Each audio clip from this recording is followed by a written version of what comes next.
Hello everyone, welcome to वेदीफाइल। तो अब मैं बात करने जा रहा हूं किसकी, सेकंड डाइसैकेराइड की मैं बात करने जा रहा हूं, जो कि होगा हमारा माल्टोज। अब तक मैंने किसकी बात करी? अब तक मैंने सुक्रोज को खत्म कर लिया है। हमने सबसे पहले ग्लूकोज, फ्रक्टोज, मोनोसेकेराइड कवर किए, उसके बाद हमने यहां पर सुक्रोज पहला डाइसैकेराइड खत्म कर दिया था। आज हम सेकंड डाइसैकेराइड बात करने जा रहे हैं, माल्टोज।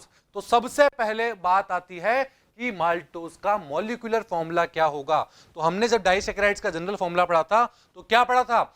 C12H22O11। तो यही हमारा माल्टोज का फॉर्मूला भी होता है। C12H22O11 हमारा क्या हो जाएगा? माल्टोज का फॉर्मूला हो जाएगा। बात क्लियर है? अगर मैं इस बात करूं कि माल्टोज ऑब्टेन्ड कैसा होता होगा, तो it is obtained by hydrolysis of starch by the enzyme diastase present in malt. क्या बोला मैंने? जो माल्ट होता है उसके अंदर एक एंजाइम प्रेजेंट होता है, कौन सा? डायटेज। अगर स्टार्च को डायटेज एंजाइम की प्रेजेंस दी जाती है, उसका हाइड्रोलाइसिस कराया जाता है, तो हमें माल्टोज फॉर्म होता हुआ दिख जाता है। जैसे स्टार्च क्या होता है, देखिए ये मैंने लिखा स्टार्च का फॉर्मूला। क्या होगा स्टार्च? देखिए C6H10O5 और इसके होल ब्रैकेट में आप N देख पा रहे हैं। ये मैंने क्या लिया? एक स्टार्च लिया है। स्टार्च क्या होता है? एक पॉलीसैकेराइड्स होता है। हम आगे चल के इसकी स्ट्रक्चर भी पढ़ेंगे। तो अभी हमने क्या किया है? एक जनरल फॉर्मूला लिख दिया है स्टार्च का, और इसका जब हम N मॉलिक्यूल के साथ क्या कराएंगे? हाइड्रोलाइसिस कराएंगे in the presence of diastase enzyme. किसकी प्रेजेंस में? डायस्टेज एंजाइम की प्रेजेंस में जब रिएक्शन कराएंगे तो हमें N मॉलिक्यूल माल्टोज के मिल जाएंगे। किसके? N मॉलिक्यूल माल्टोज के मिल जाएंगे। बात क्लियर है? समझ में आया यहां तक? तो इस तरह हम क्या करते हैं? माल्टोज को ऑब्टेन कर सकते हैं। अब मैं बात करता हूं कि वो मेरा शुगर टाइप होगा या नॉन शुगर टाइप होगा। बताइए, हमने क्या पढ़ा था? जितने भी मेरे मोनोसैकेराइड्स और डाइसैकेराइड्स होते हैं वो मेरे क्या होते हैं? वो सब मेरे शुगर टाइप कार्बोहाइड्रेट होते हैं। और अगर मैं नॉन शुगर की बात करूं तो कौन से थे? पॉलीसैकेराइड्स। पॉलीसैकेराइड्स मेरे नॉन शुगर टाइप कार्बोहाइड्रेट्स थे। बात क्लियर है? समझ में आया तक? तो हमने क्या बात करी बताइए? एक तो स्टार्च से हम माल्टोज को फॉर्म कर सकते हैं, दूसरी बात ये शुगर टाइप कार्बोहाइड्रेट होते हैं। बात क्लियर है यहां तक? अब मैं बात करता हूं कि अगर हम माल्टोज का हाइड्रोलाइसिस कराएं तो हमें क्या मिलेगा? हमें यह भी तो पता होना चाहिए कि भाई हमने स्टार्च का किया था तो हमें माल्टोज मिला था। अगर हम माल्टोज का ही हाइड्रोलाइसिस कर दें तो हमें कौन सी दो मोनोमर यूनिट मिलेगी, उसके बारे में बात करते हैं हम। देखिए, ये लिया मैंने क्या? माल्टोज। माल्टोज का फॉर्मूला क्या है? C12H22O11। ये होता है माल्टोज। इसका हाइड्रोलाइसिस करा रहा हूं, दैट मींस वाटर के साथ रिएक्शन करा रहा हूं। किस प्रेजेंस में होगा? माल्टेज एंजाइम की प्रेजेंस में होता है। किसकी? माल्टेज एंजाइम की प्रेजेंस में होता है। तो मुझे दो मॉलिक्यूल किसके मिलेंगे? अल्फा डी ग्लूकोज के दो मॉलिक्यूल फॉर्म होते हुए दिखेंगे। कितने? दो मॉलिक्यूल अल्फा डी ग्लूकोज के फॉर्म होते हुए दिखेंगे हमको। बात क्लियर है? अभी हम इसकी स्ट्रक्चर से इसको देखेंगे कि किस तरह दो अल्फा डी ग्लूकोज मॉलिक्यूल मिलकर एक माल्टोज का फॉर्मेशन करते हैं। अभी हमने क्या सीखा? अगर माल्टोज का हाइड्रोलाइसिस कराते हैं in the presence of maltase तो हमें अल्फा डी ग्लूकोज के दो मॉलिक्यूल फॉर्म होते हुए दिखते हैं, एक मॉलिक्यूल माल्टोज से। बात क्लियर है यहां तक? अब सबसे पहले बात आती है कि माल्टोज मेरा रिड्यूसिंग शुगर है या नॉन रिड्यूसिंग शुगर है।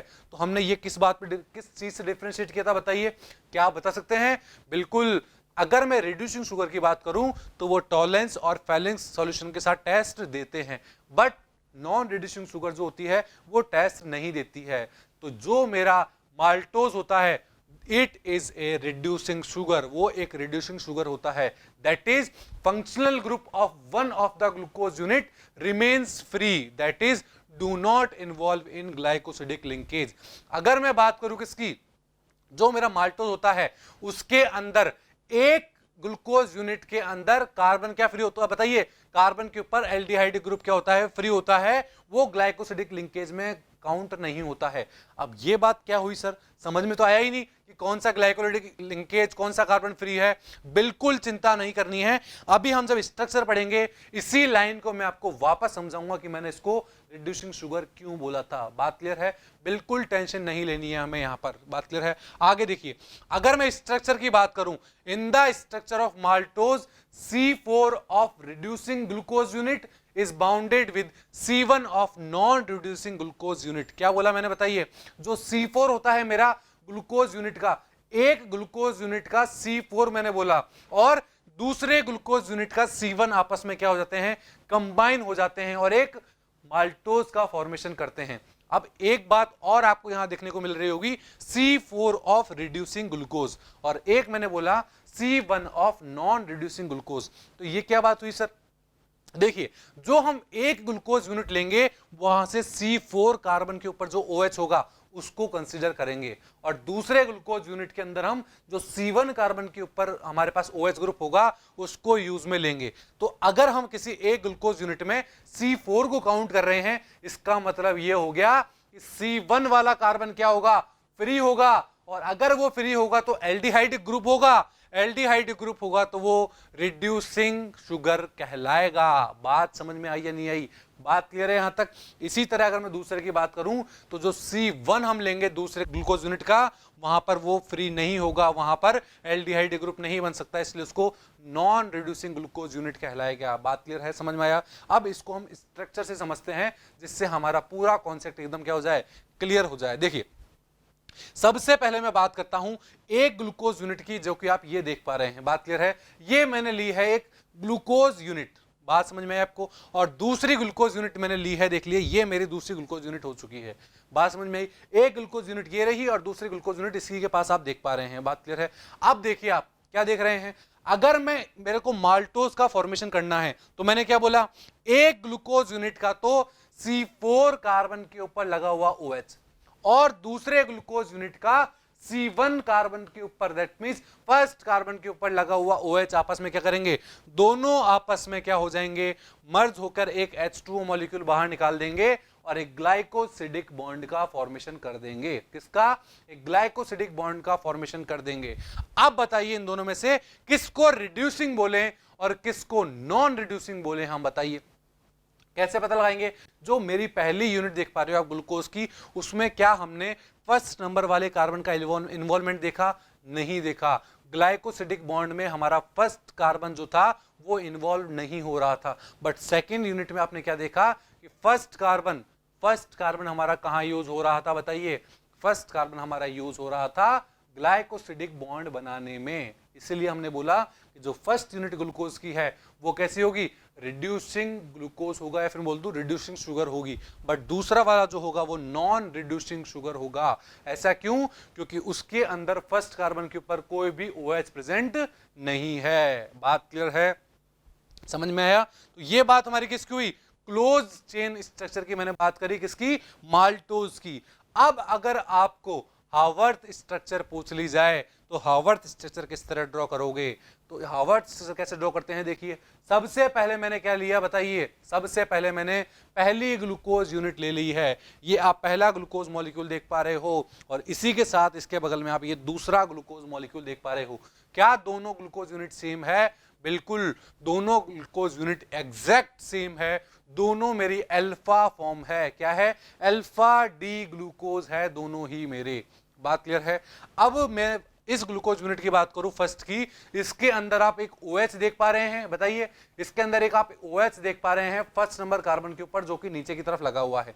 और जो मेरी सेकंड ग्लूकोज यूनिट है उसमें फोर्थ पोजीशन पे आपको एक OH दिखाई दे रहा है, नीचे की तरफ ही दिखाई दे रहा है। अब उन दोनों को अगर मिला दें और एक वाटर मॉलिक्यूल को वहां से बाहर निकाल दें तो हमारे पास माल्टोज का फॉर्मेशन होता हुआ दिख जाएगा। किसका?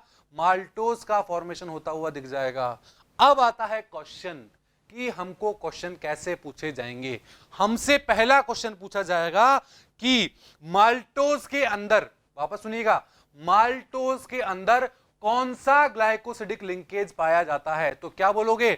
C1C4। क्या पाया जाता है? C1C4 ग्लाइकोसिडिक लिंकेज प्रेजेंट होता है माल्टोज के अंदर। पहला पॉइंट ये हुआ। दूसरा पॉइंट सुनिए, दूसरा क्वेश्चन सुनिए मेरा, कि ग्लूकोज माल्टोज के फॉर्मेशन के अंदर कौन से ग्लूकोज मॉलिक्यूल को यूज किया जाता है? इसका आंसर क्या होगा? दोनों यूनिट मेरी अल्फा डी ग्लूकोज होती है। बात क्लियर हुई या नहीं हुई? बात क्लियर हुई? तो ये बात हुई हमारे किसकी, हावर्थ स्ट्रक्चर ऑफ माल्टोज की, किस तरह माल्टोज को हम फॉर्म करते हैं। अब अगर मैं बात करूं कि सुक्रोज में कौन सा लिंकेज था, बताइए? सुक्रोज में आपने देखा था C1C2 लिंकेज था, ग्लूकोज का C1 और फ्रक्टोज का C2, उन दोनों के बीच में ग्लाइकोसिडिक बॉन्ड फॉर्म होता था। तो वहां क्या था? C1C2 और यहां पर क्या है C1C4। एक ग्लूकोज का C1 और दूसरे ग्लूकोज का C4 मिलकर क्या बनाते हैं, ग्लाइकोसिडिक लिंकेज बनाते हैं। बात क्लियर है, समझ में आया पूरा माल्टोज। तो हमारा लास्ट डाइसैकेराइड के अंदर हम केस पढ़ने जा रहे हैं लैक्टोज। इससे पहले क्या पढ़ा हमने, माल्टोज कवर किया और सुक्रोज हमने पूरा कवर कर लिया है, जहां हमने ओपन स्ट्रक्चर, क्लोज स्ट्रक्चर और उसकी हार्वर्ड स्ट्रक्चर तीनों को डिस्कस कर लिया है। आज हम पढ़ रहे हैं लैक्टोज, जिसे मिल्क शुगर भी कहा जाता है। क्या कहा जाता है, मिल्क शुगर भी कहा जाता है। जिसे देखिए, अगर मैं जनरल फॉर्मूले की बात करूंगा तो जनरल फॉर्मूला क्या होगा लैक्टोज का, बताइए। जनरल फॉर्मूला होगा हमारा C12H22O11। ये हो जाएगा हमारा जनरल फॉर्मूला लैक्टोज का। बात क्लियर है। अब मैं बात करता हूं कि लैक्टोज हमारा शुगर टाइप होगा या फिर नॉन शुगर टाइप कार्बोहाइड्रेट होगा, बताइए। अगर मैं लैक्टोज की बात करूं तो लैक्टोज तो डाइसैकेराइड में आता है और हमने पढ़ रखा है कि सारे डाइसैकेराइड क्या होते हैं, शुगर कार्बोहाइड्रेट होते हैं। इसका मतलब लैक्टोज भी मेरा कैसा होगा, शुगर टाइप कार्बोहाइड्रेट होगा। बात क्लियर है। अगर मैं बात करता हूं म्यूटा रोटेशन की तो मेरा क्या होगा, बताइए। जो लैक्टोज होता है हमारा वो डेक्स्ट्रो रोटेटरी होता है। That means lactose is a dextrorotatory molecule. बात क्लियर है यहां तक। आगे बात करते हैं। अगर मैं हाइड्रोलाइसिस करूं किसका, अगर मैं लैक्टोज का हाइड्रोलाइसिस करूं तो हमें कौन कौन सी यूनिट फॉर्म होती हुई दिखेगी, उसके बारे में बात करते हैं। तो सबसे पहले मैं क्या करता हूं, लैक्टोज का फॉर्मूला लिखा हमने, देखिए C12H22O11। ये क्या है हमारा, ये है हमारा लैक्टोज। इसका जब हाइड्रोलाइसिस करेंगे, H2 के साथ रिएक्शन कराएंगे तो हमें 2 यूनिट मोनोमर की फॉर्म होती हुई दिखेगी। कौन कौन सी, एक मिलेगा मुझे बीटा ग्लूकोज, एक मिलेगा मुझे बीटा गैलेक्टोज। बात क्लियर है। देखिए सभी चीज को हम कंपेयर करते हुए चलेंगे यहां से। अब तक हमने क्या पढ़ा, सुक्रोज और माल्टोज। सुक्रोज में जब सुक्रोज का हाइड्रोलाइसिस करते थे तो हमें क्या मिलता था, एक अल्फा ग्लूकोज और एक बीटा फ्रक्टोज। बात क्लियर है यहां तक। सेकंड हमने पढ़ा माल्टोज। माल्टोज का जब हाइड्रोलाइसिस किया तो 2 मॉलिक्यूल मुझे क्या मिलते थे, अल्फा डी ग्लूकोज मिलते थे। बात क्लियर है। अगर मैं लैक्टोज की बात करूं तो लैक्टोज का हाइड्रोलाइसिस किया तो एक बीटा ग्लूकोज मिला, एक बीटा गैलेक्टोज फॉर्म होता हुआ दिखा यहां पर। अब आप सबके मन में क्वेश्चन आ रहा होगा, सर ग्लूकोज हमने पढ़ लिया है, हमने फ्रक्टोज पढ़ लिया है, ये गैलेक्टोज क्या होता है, इसके बारे में भी हमें थोड़ा जानना है। तो सबसे पहले मैं आगे स्टार्ट करने से पहले एक गैलेक्टोज के बारे में आपको बताना चाहूंगा। तो देखिए, आपने ग्लूकोज क्या पढ़ा था, ये पढ़ा था ग्लूकोज का मॉलिक्यूल। बात क्लियर है। जिसमें ऊपर एल्डिहाइड ग्रुप था। बात क्लियर है। थर्ड पोजीशन पे HOH की पोजीशन उल्टी थी, ये था ग्लूकोज। अब मैं बात करता हूं गैलेक्टोज की। अगर ग्लूकोज के मॉलिक्यूल में, मैंने ग्लूकोज की एक कॉपी करके यहां रख लिया है, बात क्लियर है। अगर ग्लूकोज के मॉलिक्यूल में थर्ड पोजीशन के साथ साथ फोर्थ पोजीशन के भी HOH को बदल दिया जाए तो क्या बन जाएगा, वो मेरा गैलेक्टोज बन जाएगा। क्या बन जाएगा, गैलेक्टोज बन जाएगा। और इन दोनों को आपस में एपीमर्स कहा जाता है। क्या कहा जाता है, एपीमर्स कहा जाता है। वापस सुनिए क्या बोला मैंने, ग्लूकोज का जो मॉलिक्यूल था उसकी कॉपी करके मैंने यहां रख लिया है। ये जो ग्लूकोज का मॉलिक्यूल बना, इसमें अगर फोर्थ नंबर कार्बन पर HOH की पोजीशन को बदल दिया जाए तो ये मॉलिक्यूल मेरा गैलेक्टोज कहलाएगा। और इन दोनों मॉलिक्यूल को आपस में एपीमर कहा जाता है। क्या कहा जाता है, एपीमर कहा जाता है। अब आप सबके मन में क्वेश्चन आया, सर एपीमर क्या होते हैं, इसके बारे में भी समझना है हमें। तो एपीमर क्या होते हैं, बताइए। एपीमर मेरे वो कंपाउंड होते हैं जिसके अंदर किसी एक कार्बन के ऊपर कॉन्फ़िगरेशन उल्टा होता है। क्या बोला मैंने, एपीमर मेरे वो 2 कंपाउंड है जिनमें किसी एक कंपाउंड के अंदर एक कार्बन के ऊपर कॉन्फ़िगरेशन उल्टा होता है, वो मेरे एपीमर कहलाते हैं। जैसे आपने ग्लूकोज और गैलेक्टोज में देखा, क्या देखा आपने ग्लूकोज और गैलेक्टोज में, ग्लूकोज में और गैलेक्टोज में केवल फोर्थ कार्बन ऐसा था जहां पर हमारा कॉन्फ़िगरेशन क्या था, उल्टा था। बात क्लियर है। अब मैं बात करता हूं, मान लीजिए एक और फेमस एग्जांपल है हमारा, क्या, मैनोज। किसकी बात करी मैंने, मैनोज की। मैनोज क्या होता है बताइए, मैनोज भी हमारा ग्लूकोज का क्या होता है, एपीमर ही होता है। देखिए ये आपने ग्लूकोज पढ़ा, उसके बाद आपने क्या पढ़ा बताइए, गैलेक्टोज। अब मैं बात करने जा रहा हूं एक मैनोज की भी यहां पर बात करने जा रहा हूं। देखिए ये ग्लूकोज को उठा के मैंने एक वहां कॉपी कर दिया है। जैसे ही उधर मैंने एक और ग्लूकोज बनाया, उसमें मैंने थर्ड पोजीशन के साथ में अगर सेकंड पोजीशन पर HOH की पोजीशन चेंज कर दी जाए तो वो मेरा मैनोज बन जाएगा। इसका मतलब क्या हुआ, अब सार सुनिए। सार ये हुआ, जो अपना ग्लूकोज है उसका C2 एपिमर क्या कहलाएगा, मैनोज कहलाएगा, और उसी ग्लूकोज का C4 एपिमर क्या कहलाएगा, हमारा गैलेक्टोज कहलाएगा। एपिमर समझ में आया आपको? बहुत सरल भाषा में मैंने समझा दिया है। अब कभी क्वेश्चन गलत नहीं होगा कि एपिमर्स क्या होते हैं और किस तरह उन्हें आइडेंटिफाई किया जाता है। ग्लूकोज का C2 एपिमर मैनोज था और ग्लूकोज का C4 एपिमर मेरा गैलेक्टोज है। बात क्लियर है? समझ में आया यहां तक? समझ में आया यहां तक? अब आगे देखिए, तो हम बात किसकी कर रहे थे, लैक्टोज की। अगर लैक्टोज का हाइड्रोलाइसिस करते हैं तो एक बीटा ग्लूकोज फॉर्म होता है, एक बीटा गैलेक्टोज फॉर्म होता है। बात क्लियर है? अगर मैं बात करूं ये रिड्यूसिंग शुगर होगा या नॉन रिड्यूसिंग शुगर होगा, तो अगर मैं इसकी बात करूंगा तो ये भी मेरा रिड्यूसिंग शुगर होगा। कौन सा होगा, रिड्यूसिंग शुगर होगा। अब रिड्यूसिंग शुगर क्यों होगा, क्योंकि किसी ना किसी एक पार्ट के अंदर एल्डिहाइड ग्रुप बच रहा होगा, इसलिए हम इसको रिड्यूसिंग शुगर बोलेंगे। तो देखिए, glucose is a reducing unit whereas galactose is non reducing unit. That is C1 of galactose unit is bounded with C4 of glucose unit through glycosidic linkage. क्या बोला मैंने, ये एक रिड्यूसिंग शुगर है। क्यों? क्योंकि जो ग्लूकोज यूनिट होती है, क्या बोला मैंने, जो ग्लूकोज यूनिट होती है उसका तो C4 कार्बन यूज में लिया जाता है, और जो गैलेक्टोज यूनिट होती है उसका C1 पार्ट यूज में लिया जाता है। C1 कार्बन नंबर 1 जो होता है वो यूज किया जाता है किसमें, ग्लाइकोसिडिक लिंकेज के अंदर। इसलिए मैंने बोला ग्लूकोज मेरा रिड्यूसिंग है और गैलेक्टोज मेरा नॉन रिड्यूसिंग होगा किसके, लैक्टोज के अंदर। बात क्लियर है? और ओवरऑल हम इसको बोलेंगे रिड्यूसिंग शुगर। देखिए, अब मैं बात करता हूं स्ट्रक्चर के कि किस तरह का स्ट्रक्चर बनाएंगे हम लैक्टोज का। उसके लिए क्या करेंगे, सबसे पहले आपको लेना है एक ग्लूकोज का मॉलिक्यूल। ये रहा ग्लूकोज का एक क्लोज चेन मॉलिक्यूल ले लिया है मैंने। बात क्लियर है? एक हमें लेना है गैलेक्टोज का मॉलिक्यूल। तो ये देख पा रहे हो आप, ये मैंने लिया है गैलेक्टोज का मॉलिक्यूल। बात क्लियर है? अब हमने क्या पढ़ा था कि ग्लूकोज का तो C4, तो ग्लूकोज का 4th नंबर कार्बन कौन सा होगा, देखिए 1 2 3 4, 4 नंबर कार्बन, और गैलेक्टोज का 1st कार्बन ही आपस में क्या होंगे, दोनों के OH पास में आएंगे और एक वाटर मॉलिक्यूल वहां से बाहर निकल जाएगा और क्या बन जाएगा, एक ग्लाइकोसिडिक बॉन्ड फॉर्म हो जाएगा। बात समझ में आई या नहीं आई?